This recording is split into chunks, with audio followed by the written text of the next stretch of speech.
फतेहपुर जनपद को शिक्षा क्षेत्र में आगे बढ़ाने का काम 2017 से लगातार हाई स्कूल इंटरमीडिएट के विद्यार्थियों को निर्भीक होकर परीक्षा देने के लिए मोटिवेट किया। समाज सेवी डॉक्टर ज्ञानेंद्र प्रताप सिंह ने आप लोगों को बताते चले कि डॉक्टर ज्ञानेंद्र प्रताप सिंह 2026 में परीक्षा देने वाले विद्यार्थियों को प्रवेश के टॉप 10 में आना मेरा उद्देश्य नहीं, बल्कि इन विद्यार्थियों में कितनी ISPCS निकालते हैं।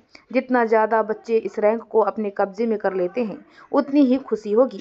और मेरा एक ही मकसद है कि उत्तर प्रदेश के फतेहपुर जनपद को शिक्षा क्षेत्र में एक नंबर पर रहे। यह लगातार 2017 से लगातार मेहनत करने का प्रयास जारी है।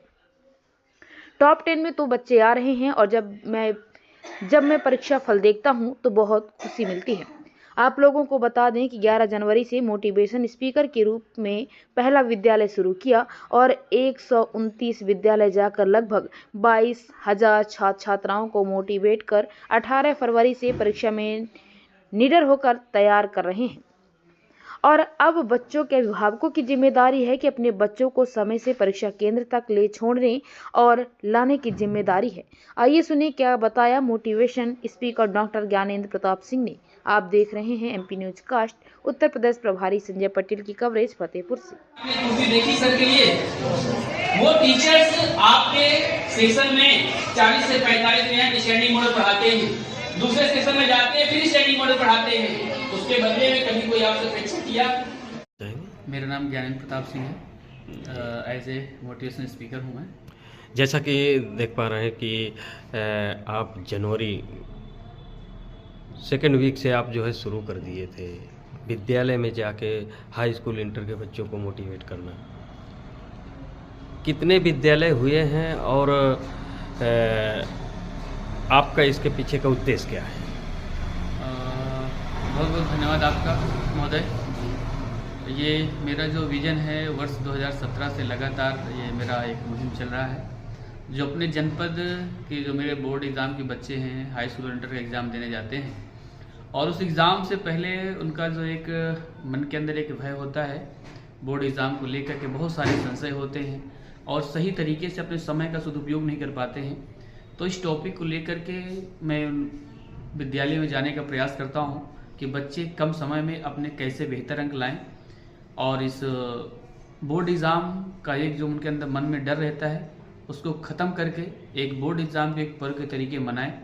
ये मेरा ऐसा उद्देश्य रहता है और प्रत्येक बच्चे को मैं प्रयास करता हूँ कि उसको आईना दिखाया जाए, क्योंकि जब किसी भी बच्चे को आप इमोशनल तरीके से उसको मोटिवेट नहीं करोगे, सपोर्ट नहीं करोगे, तो जिस तरीके की आज की चंचलता है, जिस तरह के बच्चे चंचल हैं इस आज के समय में, आज की जो जनरेशन है उसमें उनको इमोशनल ही आप उनको मोटिवेट कर सकते हैं। तो मैं अपने सेशन में प्रयास करता हूं कि उनके पेरेंट्स की जो हालात हैं उनको लेकर के और विद्यालय से लेकर के और उनका कैरियर क्या है यार, या उनके परिवार के या रिलेटिव के घर के लोग जो कहीं किसी जगह पहुंचे हैं, अपने टाइम का सदुपयोग करके कहीं ऐसी जगह पे किसी पोस्ट पे काम कर रहे हैं, तो ऐसे बहुत ढेर सारे उनको ड्रीम, जो उनका ड्रीम है उस ड्रीम को दिखाते हुए उसको एक आईने के तरीके उनका साफ साफ उनको बताता हूँ।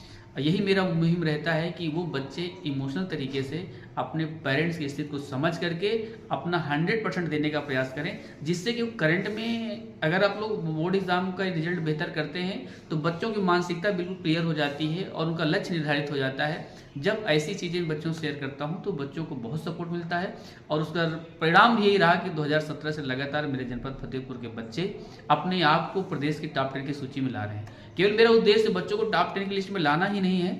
आज मैं देख पा रहा हूँ काफ़ी लंबे समय से हमारा जनपद फतेहपुर के बच्चे कोई भी एग्ज़ाम हो, किसी भी प्रकार का एग्ज़ाम हो, कोई भी कॉम्पिटिटिव एग्ज़ाम हो, उसमें जनपद फतेहपुर के बच्चे अपने आप को प्रेजेंट कर रहे हैं। ये मेरे लिए बहुत गर्व की बात है और मैंने 11 जनवरी 2026 से फिर से आज इस सत्र का मैंने कक्षाएं प्रारंभ की थी, अपना सेशन प्रारंभ किया था और कल 16 फरवरी तक मेरा लास्ट सेशन रहा। तो उसमें आज लगभग मैंने 1 महीने से प्लस सफ़र में 129 कॉलेज अटेंड किया है और मुझे इस उम्मीद है कि बच्चे इस बार फिर जनपद फतेहपुर को टॉप 10 की लिस्ट में लाएंगे, ऐसा मेरा मानना है। और मैं उन बच्चों से फिर जहाँ तक नहीं पहुँच पाया हूँ और ख़ास तौर से इस समय मेरा प्रत्येक अभिभावक से एक आग्रह है कि सभी लोग किसी बच्चे के ऊपर किसी प्रकार कोई प्रेशर न करें। इस समय अपने बच्चों से एक मित्रवत व्यवहार करेंगे तो निश्चित रूप से बच्चे बेहतर अंक लाने का प्रयास करेंगे, ऐसा मेरा मानना है। और मैं प्रत्येक अभिभावक से ही गुजारिश भी करूंगा कि अपने बच्चों से इस समय बोर्ड एग्जाम तक मित्रवत व्यवहार करें, उनके सारी बातों को सुनते हुए उनको प्रोत्साहित करें। Thank you.